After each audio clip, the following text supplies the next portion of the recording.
Alright, so video 2, working on picking. I'm zoomed in on my picking hand right now.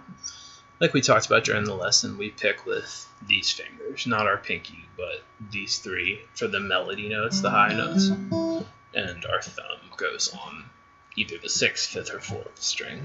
We do move to other positions, and you'll see people using 2 fingers or 3 fingers or whatever, but since we're starting from the beginning, we might as well learn to do the most versatile thing, because you might want to like hit 4 strings at once.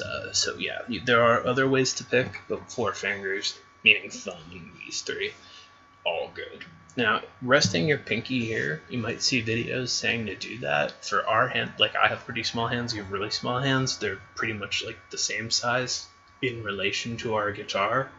Probably not the best idea unless it feels really intuitive to put your pinky there. Like we talked about, what's going to be tempting to do is just go like this, where your fingers are really straight and your thumb's like here. What we want to do is flop your thumb on the string like that, including this part of it, and then bring these fingers up so that they're curled and in this position. What you're going to find yourself doing is accidentally rotating back like this, accidentally rotating back like this, like everyone. So my wrist is still straight, I'm not going like this, and there we are. And what we accomplish is that we can, with our curled fingers, make economical movements where we can find our way right back to the string, given everything's difficult at this point, as opposed to if my fingers were straight, where everything's so up, and then you end up on the wrong string. Cool. So, like, before we try to do anything from the actual song, let's just get you used to playing. So it's going to be really important to think about starting position, and let's play no chord left-hand-wise. But it'll sound like you're playing E minor. Awesome. So we're going to just go through your fingers one at a time, in order. Going. And you don't have to do it in rhythm, stay consciously focused, so just try to do that. My thumb's on the 6th string, and these 3 fingers are on strings 1, 2, and 3. You're not going to visually be able to see them, but it's all good. Just like wiggle it if you can't figure it out. This is supposed to feel difficult, but yeah. This is the part where we just get used to moving your fingers before we try the song.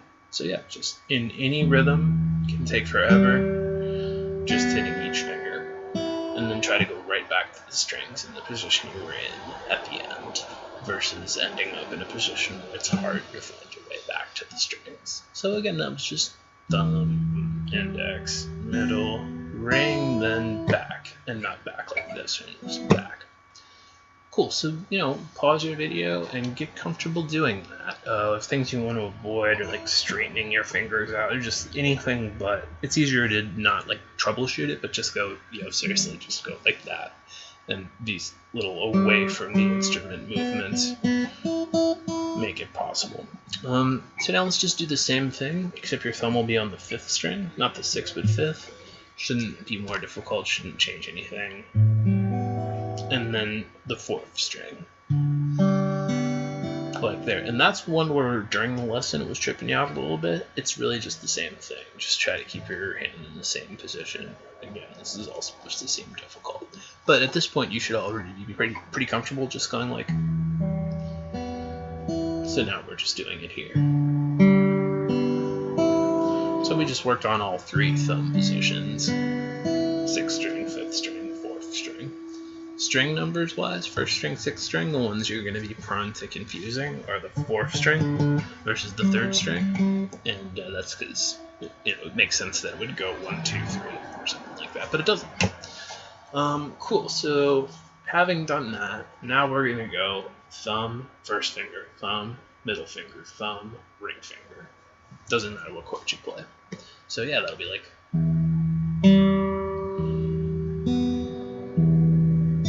And again, I'm playing this in rhythm because I can already do it. The key for you is to stay focused and don't think of this as a song that goes this, that. Just go however long it takes to actually do the thing. You can pause 10 minutes between each note. You know what I'm saying? What he said too. Totally out there. So cool. Right now we've just been getting your hand geared up to do stuff. And now we're going to try to go up then back down. That'll be like.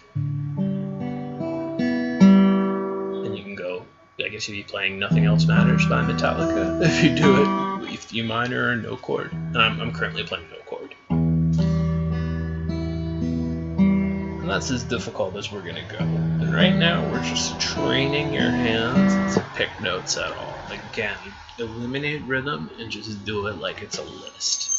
It's going to be so tempting to want to make it into something that sounds like a song, and it does when I'm doing it. That's because I already learned how to do this. I fully mean just like however long it takes to stay visually focused, consciously focused, and get through that series of notes. Cool, so make a note of where we're at in your counter right now, because that's where we're going to go back to. Now we're playing your friend's song.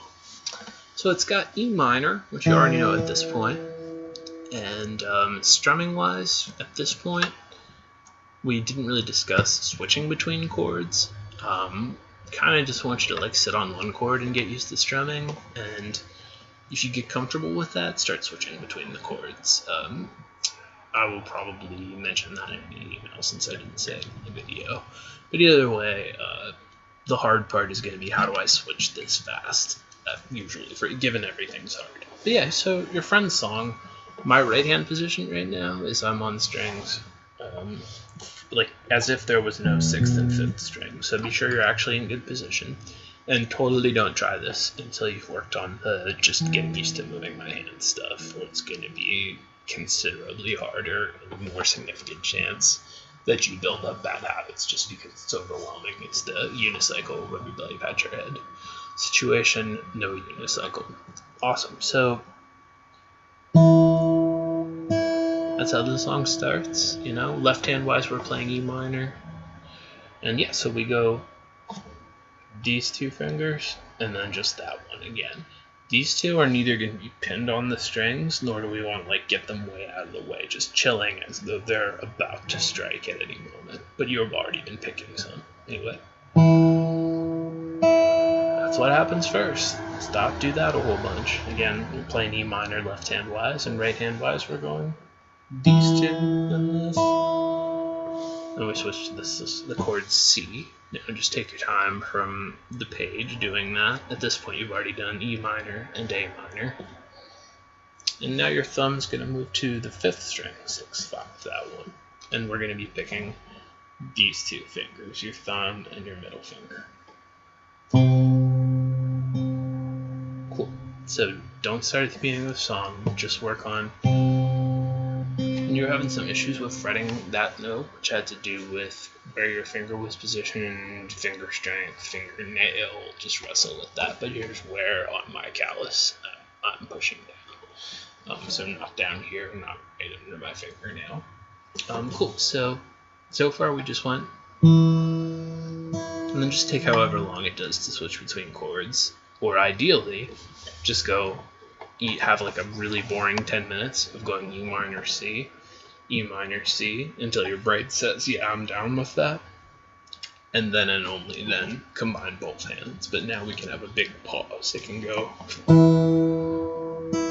I switch chords, and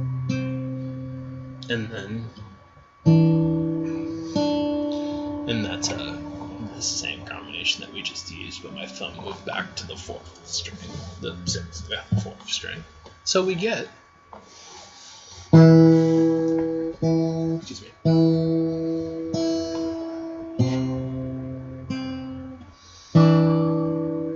when your friend goes like, or something like that we can't do yet, but this is good. These are all really good right hand exercises and just getting used to picking. So do not move on prematurely, never be guessing, be, memorizing or playing, be learning the dance steps or dancing, and you don't always have to start at the beginning of what you're working on. That's what's more fun, because it sounds like you're actually playing the song. But for instance, if you're working on the, you totally don't have to go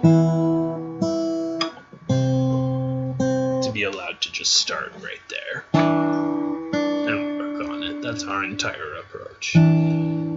It just goes, I'm programming myself to play this song, consciously focused, and then I switch to, now I'm dancing, now I'm just doing a feel thing. We just go, I'm playing, because I already memorized it.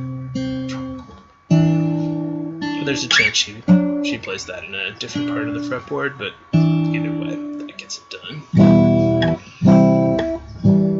Cool. And, we'll definitely see about getting into that next time, and even if we don't play literally what she does, we can probably figure out a cheat easy guitar version of it. Alright, I will see you next Saturday morning. I'm going to include in the email maybe some different timing we could work out. Thank you so much. I will see you very soon.